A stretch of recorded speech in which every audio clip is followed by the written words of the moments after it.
ఆదిలాబాద్ జిల్లా కేంద్రంలో తెలంగాణ రాష్ట్ర మహిళా కమిషన్ చైర్పర్సన్ నేరెళ్ల శారద పర్యటించారు. పర్యటనలో భాగంగా జిల్లా కేంద్రంలోని జైలును సందర్శించారు. మహిళా ఖైదీలను కలిసి వారికి అక్కడ కల్పిస్తున్న సౌకర్యాలు, వారి స్థితిగతులను అడిగి తెలుసుకున్నారు.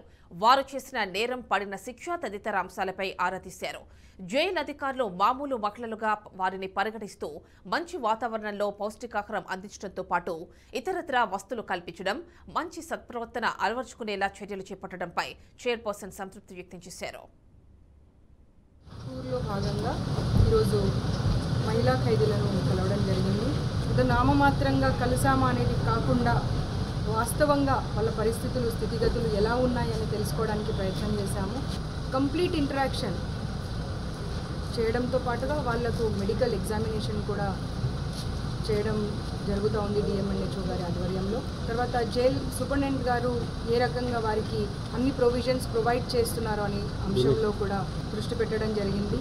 వాళ్ళని కూడా మామూలు మహిళల్లాగానే కన్సిడర్ చేసుకుంటూ వాళ్లకు మంచి పోషక ఆహారం ఇవ్వడంతో పాటుగా వారికి కావలసినటువంటి సదుపాయాలన్నింటినీ కల్పించడంతో పాటుగా ఒక మంచి ఎన్విరాన్మెంట్ని కల్పించి మంచి మనుషులుగా మారడానికి, ఎదగడానికి, ఒక జైలు నుండి వచ్చిన తర్వాత కూడా మనుషులు ఎలా ఉండాలి, సత్ప్రవర్తన వైపు వెళ్ళే విధంగా అన్ని రకాల చర్యలు తీసుకోవడం అనేది గమనించడం జరిగింది. పక్కకు పెడితే కొన్నిసార్లు డిప్రెషన్లోకి వెళ్ళిపోయేటువంటి పరిస్థితి ఉంది కాబట్టి ఆ దిశగా కూడా ఈ ప్రభుత్వం ఆలోచిస్తుంది అనడం నిజంగా మంచి ఆలోచన. తప్పకుండా మేము హెల్త్ మినిస్టర్ గారితో మాట్లాడి, అలాగే గౌరవ సీఎం గారితో మాట్లాడి, ఒక ఈ జైలుకే కాకుండా రాష్ట్రంలో ఉన్నటువంటి ప్రతి ఖైదీల అందరికీ కూడా సైకాలజిస్ట్ని ప్రొవైడ్ చేసేటువంటి దిశగా కూడా